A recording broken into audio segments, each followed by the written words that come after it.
Busy షెడ్యూల్లో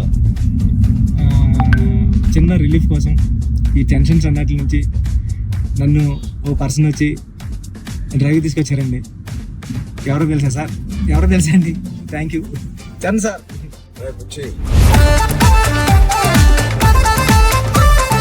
ఏం లేదు బుచ్చి, ఒకటి అడుగుతాను ఏం అనుకో కదా. చెప్పండి సార్. సరే మీరు అడిగితే ఏమనుకుంటారు సార్? నీ బైసెప్ మిస్ అవుతున్నా సార్ ఆ రోజు చూపి ఒకసారి. ఓజీ సార్ ఎంత వైరల్ అయిపోయిందంటే నన్ను ఎవరు చూడలేదు ఆ మేకింగ్ వీడియో. చిరంజీవి గారి ముందు నువ్వు చూపించిన బైసెప్ ఓజీ పెద్ది అని కూడా అనౌన్స్ చేస్తున్నారు. హెల్త్ బాగుండాలి sir. Thank you sir. Sir నేను ఒక విషయం చెప్పాలి సార్. చెప్పండి సార్. నేను జిమ్ కి దిల్షునగర్ లో చదువుకున్నప్పుడు, ఎంబీఏ చదువుకున్నప్పటి నుంచి నేను జిమ్ కి డబ్బులు కట్టాను సార్. కానీ వెళ్ళడం రావడం ఎప్పుడు అంత సీరియస్ గా తీసుకోలేను కదా సార్. మిమ్మల్ని చూసిన తర్వాత పెద్దిలో మీ డెడికేషన్ చూసిన తర్వాత నిజంగా చెప్తున్నా సార్, మీ డెడికేషన్ చూసిన తర్వాత అరే చరణ్ సార్కి అన్ని ఉన్నాయి సరే, హెల్త్ కోసం సినిమా కోసం ఇంత కష్టపడుతున్నారు, మనకేం పని ఉంది అసలు? మనం కష్టపడి రోజు ఎక్సర్సైజ్ 40 minutes చేసుకుంటే బాగుంటుందండి రీల్స్ లోని దాంట్లో చూసినప్పుడు నాకు అంత అనుకున్నాను కానీ సార్ ఎన్నో రీల్స్ సేవ్ చేశాను సార్, కానీ అంత ఇంపాక్ట్ క్రియేట్ చేయలేదు. నేను జిమ్ కోసం నేను సేవ్ చేసిన రీల్స్ చూస్తే సార్ ఆ రీల్సే నాకు తెలిసి ఒక నెక్స్ట్ జన్మ కూడా సరిపోతాయి రీల్స్ సేవ్ చేశాను సార్. కానీ మిమ్మల్ని చూసిన తర్వాత డెడికేషన్ చూసిన తర్వాత రోజు 40 minutes చేద్దారని మాత్రం చేస్తున్నా సార్. అసలు నువ్వు నన్ను పెట్టిన టార్చర్ కి ఆ బాడీలు రావడానికి, ఆ బాడీలు అన్ని రావడానికి ఒకటి క్రికెట్ బాడీ అడిగావు. క్రికెట్ సార్ అంటే క్రికెట్ బాడీ అంటే అసలు చాలా లీన్ గా మన తిలక్ వర్మ, హార్దిక్ పాండ్యా ఒక షర్ట్ వేస్తే ఎలా ఉంటుంది, ఇదే నాకు చెప్పింది నాకు నరేషన్ అప్పుడు. అదొక బాడీ అడిగావు. కొన్ని రోజుల తర్వాత మళ్ళీ సార్ క్రికెట్ బాడీలో కూడా మీరు ఊరోడు కాబట్టి కొంచెం బండగా ఉండాలి. ట్రైబల్ వ్యక్తి ఎంత స్ట్రాంగ్ గా ఉంటాడో అది బాడీ బిల్డింగ్ చేస్తే వచ్చే స్ట్రెంత్ కాదు. అవును సార్. ఆడికి అలవాటుగా ఆ కొండలోని అట్లా తిరగడం వల్ల వచ్చిన బాడీ అన్నట్టు అదొకటి అడిగే. అది అయిపోయిన తర్వాత సార్ మళ్ళీ సార్ కొన్ని రోజులు మళ్ళీ షూటింగ్ జరుగుతా ఉంటే సార్ ఏంటి సార్ నాకు ఆ లుక్ రావట్లేదు అంటావు. ఈ లుక్ షూట్ చేస్తే ఆ లుక్ ఎలా వస్తుంది? కుస్తీ లుక్ కావాలన్నాను సార్. రెజ్లింగ్ నాకు రెజ్లింగ్ లుక్, కుస్తీ లుక్ కావాలంటున్నావు సార్. నిజంగా చెప్పాలంటే సార్ నాకు అడగడానికి కూడా భయం వేసేది సార్. అంటే ఏంటి టైం లైన్ కూడా ఎక్కువ లేదు సార్. అంటే ఇప్పుడు క్రికెట్ అయిపోయినా షూట్ అయిపోయినా కరెక్ట్గా 2 months కి 3 months కి మీరు మళ్ళీ మన షర్ట్ అయిపోద్దండి. అక్కడ షర్ట్ అయిపోతే మీ బాడీ తెలిసిపోద్దండి. మీరు అలా గ్రాడ్యువల్ గా షర్ట్ ఆ బాడీని అలా మెయింటైన్ చేస్తా కుస్తీ టైంకి మళ్ళీ ఓపెన్ చేయడం అదంతా కూడా చాలా కష్టపడ్డారు సార్. ఆ ఇన్స్పిరేషన్ తీసుకునేందుకు నిజంగా సుకుమార్ గారి బ్యాచ్ మీకు దండం పెట్టాలి సార్. మరి మా గురుగారు అంత కాదు సార్. నేను నువ్వా సార్? మీ గురుగారు ఇంకా బెటరే బాబు. బట్ నిజంగా ఇవన్నీ నేను చేసింది సుకుమార్ గారి అసిస్టెంట్ అనో లేకపోతే బుచ్చిబాబు ఉప్పెన తీసిన బుచ్చిబాబు కోసం కాదు. నేను నిజంగా చెప్పాను, I was in love with your script. నువ్వు రాసిన కథ ఆ సరస్వతి దేవి కోసం నేను ఎన్ని చేసినా ఈ సినిమాకి తక్కువే అనుకుని నువ్వు ఏమడిగినా నేను చేశాను. అంత అద్భుతంగా నువ్వు రాస్తావు నీ సబ్జెక్ట్.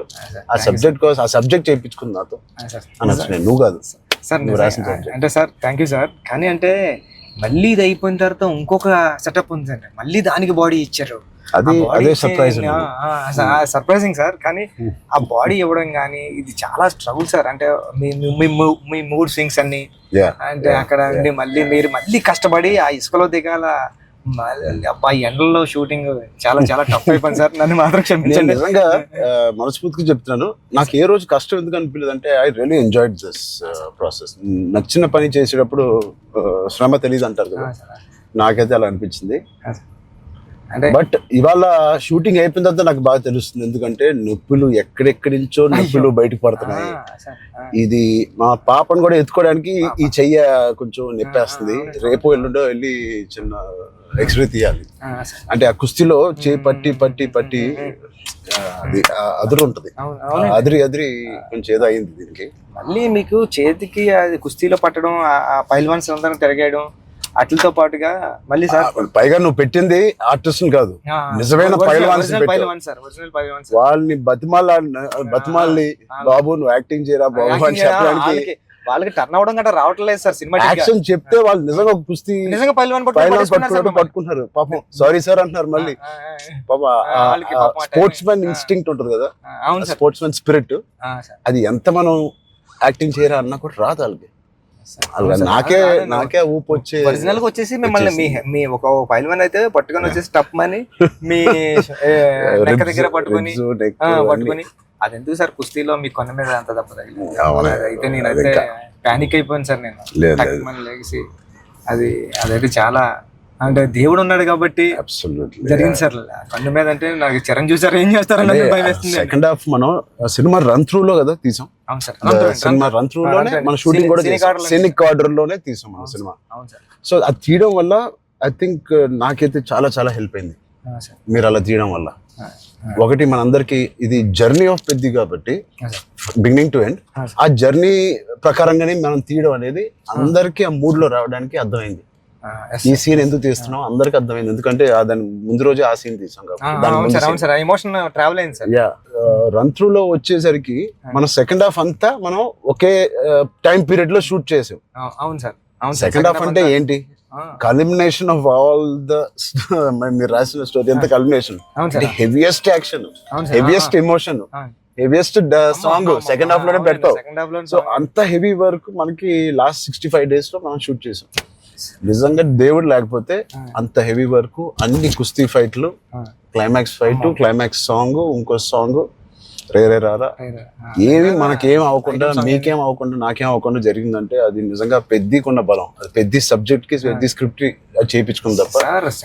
లాస్ట్ 75 days షూట్ చేస్తాను సార్. ప్రతి సినిమాలో నాకు ఏదో ఒక యాక్సిడెంట్ అవుతూనే ఉంది. RRR లో కూడా కాలు ఎరక్కొట్టుకున్నాను, రంగస్థలం కూడా ఒకటి ఏదో అయింది నాకు గుర్తులేదు. గేమ్ చేంజర్ లో ఇక్కడ లిప్ కట్ అయిపోయింది, ఇక్కడ ఇది అయింది. కానీ ఎక్కడ ఒక్కరోజు మన షూటింగ్ ఆపింది లేదు. అది నిజంగా అది దేవుడు. ఇంకేంటి బుజ్జి సార్ పోస్ట్ ప్రొడక్షన్ ఎలా జరుగుతుంది చెప్పు, సరదాగా అడుగుతున్నా. సార్ రెహమాన్ సార్ అంటే నేను ట్వీట్ వద్దాం అనుకున్నాను సార్, ఎర్రకొట్టి సార్ RRR అని. అంటే మళ్ళీ 2 ఎట్లా అయిపోతుందో నేను వేయలేదు సార్. నెక్స్ట్ లెవెల్ RRR ఇచ్చారు sir Rahman sir. Okay, next level అండి. అంటే ఎమోషన్ గానీ నాకు నేను వెళ్ళి కూర్చున్నాను సార్. నిన్నే కూర్చుంటే ఇది మన సినిమా మన విజువల్ ని నెక్స్ట్ లెవెల్ పట్టుకుపోయారు సార్. ఓకే, రెహమాన్ గారు కానీ, రత్నవేల్ సార్ కానీ. అసలు అంటే రత్నవేల్ గారి నుంచి మాటలు మనం అనుకున్నప్పటి నుంచి అది ఎంత పెద్ద అసెట్ రత్నవేల్ గారు. ఇట్ ఈస్ అంటే బ్యూటీ షాట్స్ ఇచ్చారు, కమర్షియల్ షాట్స్ ఇచ్చారు, అండ్ కథని అర్థం చేసుకునే విధానం. రత్నవేల్ గారు మించిన కెమెరామెన్ నేనైతే పని చేయలేదు, ఉండే ఉంటారు కానీ నేనైతే పని చేయలేదు సార్. ఎందుకంటే సార్ రండి సార్, ఇప్పుడు నేను ఫస్ట్ సినిమా చేశాను సార్, ఇది second cinema and second film sir నాది. ఇంత పెద్ద కెమెరామ్యాన్ ఉండడం వల్ల నాకు చాలా పెద్ద సపోర్ట్ వచ్చింది సార్. రండి సార్ లాంటి ఉండడం వల్ల నేను ఏమైనా మిస్టేక్లు చేసినా సరే ఇది కాదు, ఇది చూసుకో ఒకసారి ఆలోచించుకొని వచ్చి చెప్పడం కానీ బిగ్ బ్రదర్ దాంట్లో నో డౌట్ సార్. అంత ఆయన కరెక్ట్ చేయడం కానీ అవన్నీ నేను చూసేదాన్ని ఒక్కొక్కసారి ఆయన నెక్స్ట్ లెవెల్ పట్టిపోయారు సార్. వచ్చి ఇలా చేద్దాం మనం అని. లైటింగ్ మాత్రం వేరే స్థాయిలో ఉంటుంది అసలు. సార్ మీకు చెప్పాలంటే ఢిల్లీ ఎపిసోడ్, ఢిల్లీలో ఎలా ఉన్నారంటే సార్ మీరు ఢిల్లీ ఎపిసోడ్ నాకు మిమ్మల్ని చూసిన ప్రతిసారి కళ్ళంట నీళ్ళు వస్తారు సార్. ఐ థింక్ నా ఫేవరెట్ ఎపిసోడ్ చెప్పొచ్చు లేదో తెలియదు ఇస్ ద ఢిల్లీ ఎపిసోడ్. అంటే నీ కథ మొత్తం నువ్వు ఇందాక 2 గంటలన్నర కథ లేదా 3 గంటల కథ, ఆ ఢిల్లీ ఎపిసోడే మీ కథ. అవును సార్. ఢిల్లీ నేను ఢిల్లీ ఎడిటింగ్ రూమ్ లో చూసిన ప్రతిసారి మీకు కాల్ చేశాను సార్. నవీన్ అంటారండి, ఎడిటర్ నవీన్. ఏమన్నాడంటే అండి, నవీన్ అన్న వచ్చి నువ్వు చూసిన ప్రతిసారి 20 కాల్ చేస్తున్నావు అని.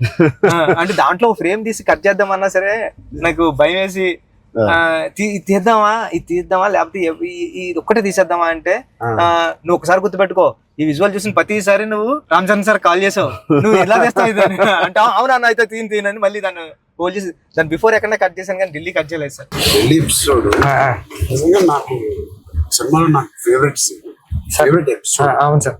ఢిల్లీలో అప్పుడు టెంపరేచర్ కూడా చాలా చలండి, పక్కన షూటింగ్ చేయడానికి కూడా అవన్నీ క్లైమేట్ కూడా కంట్రోల్ లేదు సార్. బట్ ఢిల్లీ ఎపిసోడ్ మాత్రం ఢిల్లీ అని అనుకున్నాం, ఎలా షూట్ చేయాలని అనుకున్నాం.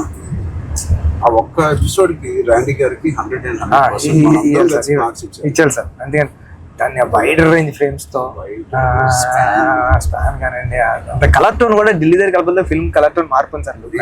లుక్ అండ్ ఫీల్ కూడా మొత్తం అంతా ఢిల్లీ అంటే ఢిల్లీ ఎపిసోడ్ లోనే ఒక వ్యవసాయం ఉంటది కాబట్టి మన సినిమాలో కదా ఎమోషన్ అంతా హోల్డ్ చేయడం కానివ్వండి. వచ్చే twist will be the biggest twist. అవును సార్, అవును సార్, అవును సార్. అది ఎలా రాసావో నాకు తెలియదు సార్. నేను ఉప్పెనలో నువ్వు రాసిన ఆ పాయింట్ కన్నా సార్ ఇది ఇంటూ 100. అవును సార్. సార్ నేను అది చెప్పాలనుకున్నప్పుడు కూడా అంటే ఒక స్టార్ హీరోకి అలాంటి పాయింట్తో ఎలా వర్కౌట్ అవుతుంది అన్న థింగ్ ఉంటూ కూడా సార్ అక్కడే హీరోయిజం ఒక ఒక 50 times పెరిగిపోతుంది సార్. అలాంటి సిచ్యువేషన్లో హీరోయిజం పడిపోతుందండి. అలాంటి సిచ్యువేషన్లో ఈ కథలో అలా సెట్ అయింది సార్. హీరోయిజం నెక్స్ట్ లెవెల్కి వెళ్ళి కూర్చుంటారు సార్ అక్కడ. చాలా కన్విక్షన్ తో రాశారు. అది అందరిలో ఎక్కిపోయింది నీ కన్విక్షన్. అంటే షార్ట్ లో నువ్వు నాకు ఇంకా గుర్తు మా ఇంటికి 3 years back వచ్చింది సార్. అవును సార్, బాగా గుర్తుంది సార్ మీకు. సార్ నువ్వు నేను సుకుమార్ గారు కూర్చుని కదా అని డిసైడ్ చేసిన రోజు నువ్వు ఎలా చెప్పావంటే కదా 2.5 hours నాకు ఇంకా గుర్తుంది. 2 hours 40 minutes 45 minutes. అవును సార్. కింద మంచి మ్యాట్ అన్ని కిందే కూర్చుంటాను. మీరు కింద దిగిపోయారు సార్. మీరు కింద కూర్చున్నారు. అన్ని సీన్ పేపర్ వేసి dialogue to dialogue scene to scene run through తో సీన్ ఆర్డర్ తో నువ్వు నాకు ఎక్స్ప్లెయిన్ చేసాను. నేను ఫస్ట్ మెస్ప్రైజ్ అయిపోయాను. నా వైపు ఎక్కువ తలెత్తి కూడా సీన్ వైపు కదా చూసి కూడా నువ్వు చదవలేదు. తలెత్తి నాతోనే మాట్లాడావు మొత్తం. అంతలాగా నీకు ఎవ్రీ డైలాగ్ నీకు గుర్తుపోయింది. నువ్వు ఎన్ని సంవత్సరాలు రాసావు ఈ సినిమా నాకు తెలియదు కానీ 4 years ఉప్పిన తర్వాత ఎప్పటి నుంచో డెవలప్ చేసావు. నువ్వు నరేట్ చేసిన గ్రిప్పింగ్ గా నరేట్ చేసిన విధానం కానీ నేను మెస్ప్రైజ్ అయిపోయాను. అసలు ఏ కథ చెప్తున్నాడు తర్వాత చెప్పిన విధానానికి నేను సార్. నాకు డౌట్ సార్, కథే అంటే అక్కడ రామ్ చరణ్ సార్ కాదు, బుచ్చిబాబు కాదు, అంటే కథే అంటే కథను నమ్మిన డైరెక్టర్గా నేను వచ్చాను సార్. కథను నమ్మిన డైరెక్టర్గా వచ్చి మీకు నేరేషన్ ఇచ్చినప్పుడు నాలో భయాలు చాలా ఉన్నాయండి. ఇలాంటి స్క్రిప్ట్ ఓకే చేయడానికి, ఇలాంటి ఎమోషనల్ డ్రామా అంటే పెద్ద అంటే యాక్షను, క్రికెట్, రెజ్లింగ్ కాదు సార్. పెద్ద అంటే ఎమోషను. నేను నేరేషన్ ఇచ్చిన ప్రతిసారి నాకు కళ్ళంట నీళ్ళు వచ్చాయి సార్. అరే అంటే ఏడ్ చేస్తున్నాను కాబట్టి ఏడ్ చేసిన కొన్ని సీన్లు అక్కడ చెప్పడం కూడా తోసేసేవాడి సార్.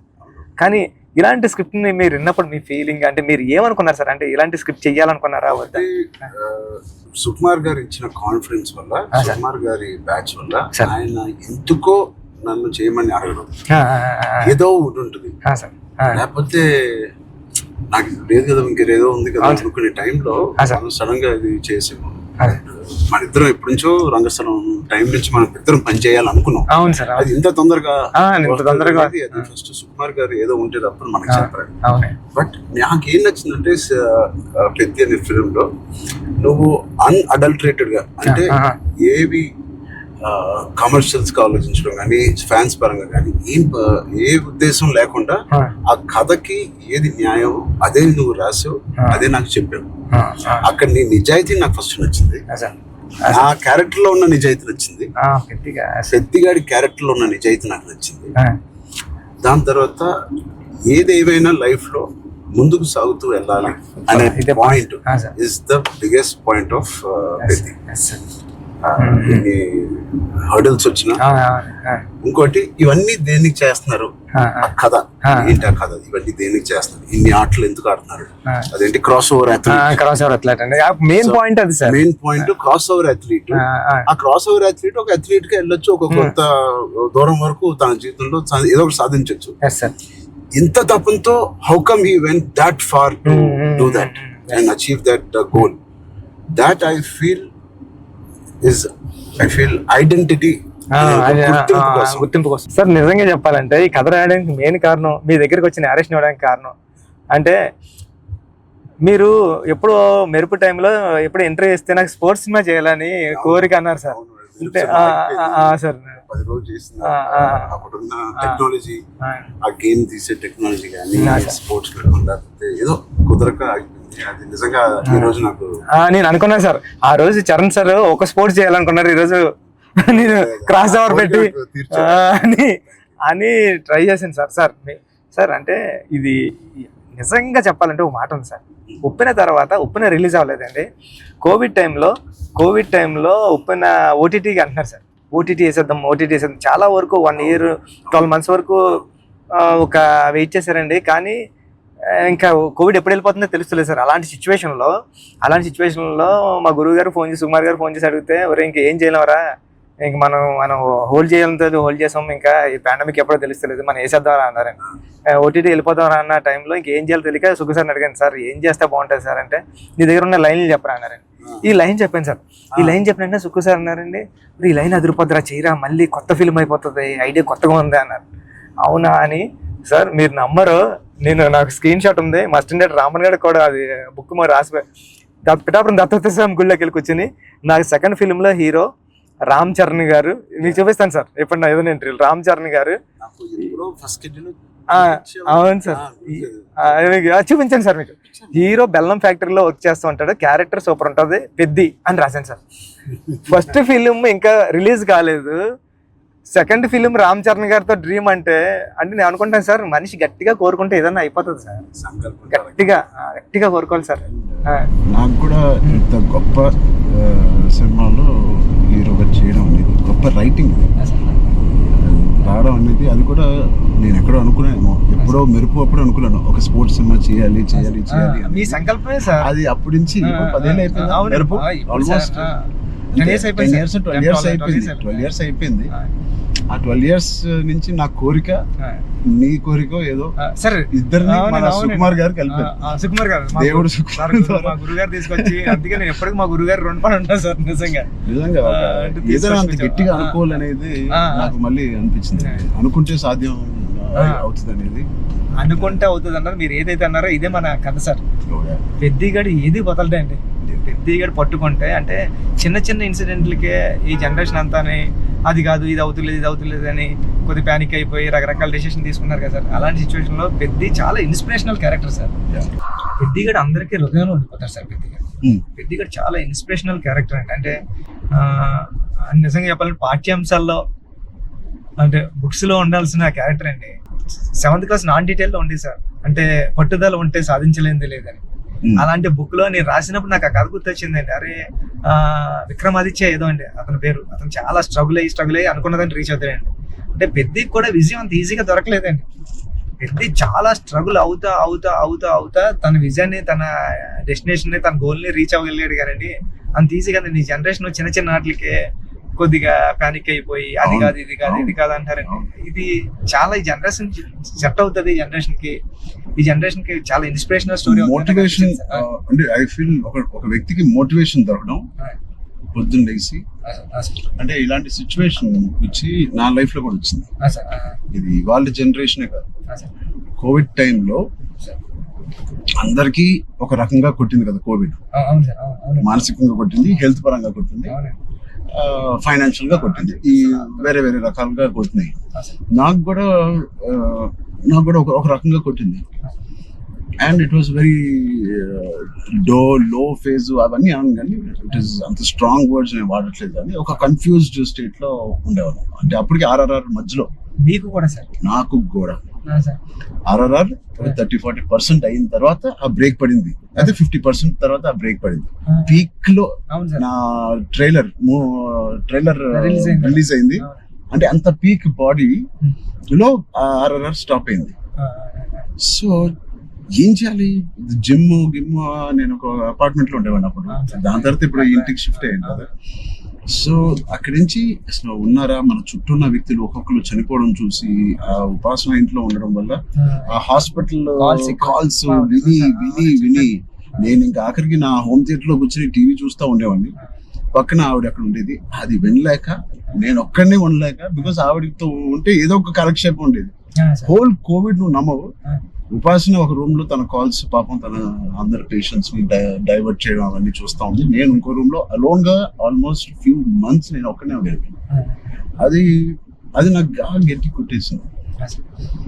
అంటే ఒంటరిగా ఉన్నప్పుడే మీకు థాట్స్ వస్తాయి. అది ఓవర్ గా నువ్వు అన్ని రోజులు ఒంటరిగా ఉన్నప్పుడు ఆ థాట్స్ వేరేగా మారుతాయి. అలా మారినప్పుడు నేను మానసికంగా కొంచెం లో అయ్యాను. ఆ టైంలో నాకు తెలిసి తిరిగి కోవిడ్ రీఓపెన్ అవుతున్నప్పుడు, ఏవో చాలా ఇష్యూస్ ఉన్నప్పుడు నాకు రాజమౌళి గారు నీకు ఫోన్ చేశాను. రాజమౌళి గారు ఫోన్ చేసి, సార్ ఒకసారి కలవాలి మిమ్మల్ని అంటే ఆయన వచ్చారు. ఏం చేయాలంటే మళ్ళీ షూటింగ్ స్టార్ట్ అవుతుంది. నాకు అదే జోష్, ఏదైతే షూటింగ్ మనం ఆపామో టైంలో నాకున్న జోష్ అది రావట్లేదు సార్. నాకు ఏంటో అర్థం కావట్లేదు. ఇంత పెద్ద సినిమా, ఇంత పెద్ద డైరెక్టర్తో నేను చేస్తున్నాను, ఏమవుతుంది నాకు, ఎందుకు నాకు మోటివేషన్ రావట్లేదు అంటే, ఆయన చెప్పిన మాట ఇవాళ వరకు I have kept it in my heart. ఎప్పుడైనా చరణ్ అది మోటివేషన్ ఏదో ఒక పెద్దది వస్తేనే రాదు, దీనికన్నా పెద్దది ఏముంటుంది, ఆర్ఆర్ఆర్ కన్నా పెద్దది మోటివేట్ చేయడానికి. అయినా నాకు రేపు పొద్దున లెగిసి వర్కౌట్ చేసి మీ షూటింగ్ కి రావాల్సిన మోటివేషన్ నాకు రావట్లేదు. అందం ఏంటి నేను. సో చరణ్ అలా కాదు, షూటింగ్ కి ఇంకా 20 days టైం ఉంది. ఇంకో 20 days లో లాక్డౌన్ ఓపెన్ చేస్తున్నారు, ఫస్ట్ లాక్డౌన్. సో నీకు 20 days టైం ఉంది. ఒక పని చెయ్యి, స్టార్ట్ స్మాల్. ఈ రోజు నేను ఇవాళ లెగిసి ఏదో పని అనుకోవాలి, ఆ పని కోసం నువ్వు లెగాలి, ఆ పని దొరకాలి. ఆ పని ఏంటి, ఏమి లేదు ఇప్పుడు కోవిడ్ లో. ఆ పని ఏముంటది, ఎలా ఉండదు. నా బెడ్రూమ్ ద బెస్ట్ బెడ్రూమ్, అంటే క్లీనెస్ట్ బెడ్రూమ్ ఇన్ జూబ్లీహిల్స్ లాగా మార్చాలి. అంటే ఎవ్రీ కార్నర్ క్లీన్ చేసుకోవడం, అంటే అదే పని. ఇంకా ఒక పని వెతుక్కోవడం అనమాట, ఒక కారణం వెతుక్కోవడం ఆ రోజు లెగడానికి. ఇవాళ లెగిసి జూబ్లీహిల్స్ లో నా రూము, నా ఇల్లు ద బెస్ట్ క్లీనెస్ట్ హౌస్ గా ఎలా మార్చాలి. స్టీమింగ్ చేస్తానా, లేకపోతే కడుగుతానా, లేకపోతే క్లీనింగ్ చేస్తానా, ఎప్పుడెప్పుడు నుంచో ఉన్న బట్టలని తీసి పడేస్తానా, అది. లేదా నా garden should be the best garden in Jubilee hills. ఆ ప్లాంట్స్ ని, ఆ కలుపు మొక్కలు తీసేయడం అన్ని నేను చేసి ద బెస్ట్ గార్డెన్ అని నేను నిరూపించుకోవాలి. అది చిన్నదైనా పెద్దదైనా. క్యూట్ గా ఒక ఆ బాల్కనీలో ఉన్న అపార్ట్మెంట్ అయినా the best apartment balcony in the whole apartment గా ఎలా చేయాలి. ఆ చిన్న చిన్న కారణాలు వెతుక్కొచ్చారండి ఇలాగా. లేకపోతే నువ్వు బిల్డ్ చేసే నీ ఫామ్ హౌస్ ఏదైతే ఉందో, ఆ best farm house with all your horses అన్నిటితో నువ్వు చెయ్యి, దాని మీద దృష్టి పెట్టు. సో నువ్వు పొద్దున్న లెగిసి ఓకే నేను కన్స్ట్రక్షన్ వాళ్ళతో మాట్లాడి ఫామ్ హౌస్కి వెళ్ళి ఏదో ఒక పని పెట్టుకోవాలి. మనం ఒక మోటివేషన్ పెట్టుకోవాలి మన లైఫ్ లో. చిన్నగా స్టార్ట్ చేయి. ఆ చిన్న స్టార్ట్ చేసిన మోటివేట్ అవుతావు నువ్వు. ఇంట్లో మొదలైన మోటివేషన్ అది పెద్దగా చేరి యూ విల్ గో టు. అది నేను ఎగ్జాక్ట్ గా వర్డ్ టు వర్డ్ నేను ఫాలో అయ్యాను. ఇవాళకి 3-4 years there was not one day where I was demotivated. So Peddi గారిది coming to the point, Peddi also is like that. ఏంటి అవకాశాలు అనేది ఎత్తుకుంటా ఉంటాడు లైఫ్ లో. ఇది పోయిందా, ఇది కూలిపోయాడా, ఎన్ని అడ్డంకులు వచ్చినాయి అతనికి అని చూసుకోకుండా, ఉన్న దాంట్లో సరిపెట్టుకోకుండా కూడా మళ్ళీ దాంట్లో బెస్ట్ ఎలాగా ఉంటాడు అనేది ఒక ఫస్ట్ హాఫ్ నుంచి ఇంటర్మిషన్ లో ఒకలాగా, ఇంటర్మిషన్ తర్వాత ఇంకోలాగా. Whatever happens the life should go on, life should keep going on. ఆ లైఫ్ ఎలా గో ఆన్ అవ్వాలంటే దానికి ఒక పర్పస్ ఎత్తుకోవాలి. ఆ పర్పస్ నేను చెప్పినట్టు చిన్న చిన్నగా ఉండొచ్చు, పెద్ద ఉండొచ్చు. నేనే అనుకున్నాను, నేనే చాలా బాగా మాట్లాడాను.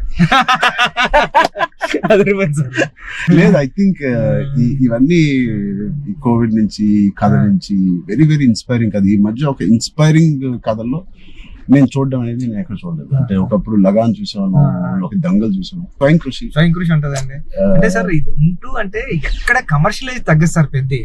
అంటే ఒక స్టార్ హీరోతో ఇలాంటి ఆర్గానిక్ కథ చెప్పడం అంటే చాలా టఫ్ జాబ్ సార్. ఈ రెండు బ్లెండ్ చేయడం. తమ్ముడు అనే సినిమా కరాటే ఇవన్నీ ఉండి చాలా బేవర్స్ గా తిరిగే ఒక తమ్ముడు ఒక కారణం వల్ల ఒక పర్పస్ వెతుక్కుని నేను ద బెస్ట్ గా అవ్వాలి, మా ఫాదర్ కి నిరూపించుకోవాలి. సో ఆయన పర్పస్ ఆ ఫాదర్ కి నిరూపించుకోవాలి. అంతేనా? బ్రదర్ ఒకటి బ్రదర్ కాల్ ఇరిగింది, అది ఫాదర్ వీడేం చేస్తాడు బ్రదర్ కాల్ అంటే. సో ఆ కారణం ఒకటి ఎత్తుక్కోవడం అనేది, అది నీ సినిమాలో నీ కారణం అనేది is the most biggest commercial point. దానికి audience will be shocked. Waiting sir దానికోసం. టెన్షన్ గా ఉందండి. పెద్ది అంటే పెద్ది అన్నదే అంత ఒక స్టోరీ అండి. స్టోరీ మీరు రామ్ చరణ్ గారు కనిపించలేదు సార్. చూసిన వాళ్ళు అందరూ కూడా అదే చెప్తున్నారండి. రామ్ చరణ్ గారు కనిపించకుండా దాంట్లో అంతలా ఇన్వాల్వ్ అయిపోయారండి మీరు. ఒక పావు గంట ఒక హాఫ్ అన్ అవర్ సినిమా తర్వాత పెద్ద క్యారెక్టర్ లోకి వెళ్ళిపోతాం సార్. మీకు జాన్వీ క్యారెక్టర్ కూడా is looking so beautiful. And నువ్వు అనుకున్నప్పుడు నుంచే జాన్వీ కపూర్ అని అంటానే ఉన్నావు. కానీ అమ్మాయి కూడా ఒక హీరోలా ఉంటది సార్. అక్షయమ్మ క్యారెక్టర్ అంటే చాలా strong character sir. Akshayamma is a very good aura. అవును సార్. ఎవ్రీ టైం జాన్వీ స్క్రీన్ మీదకి వచ్చినప్పుడు ఆవిడ ఆరా అమ్మో. సగం పని చేసుకుని వెళ్ళిపోతుంది.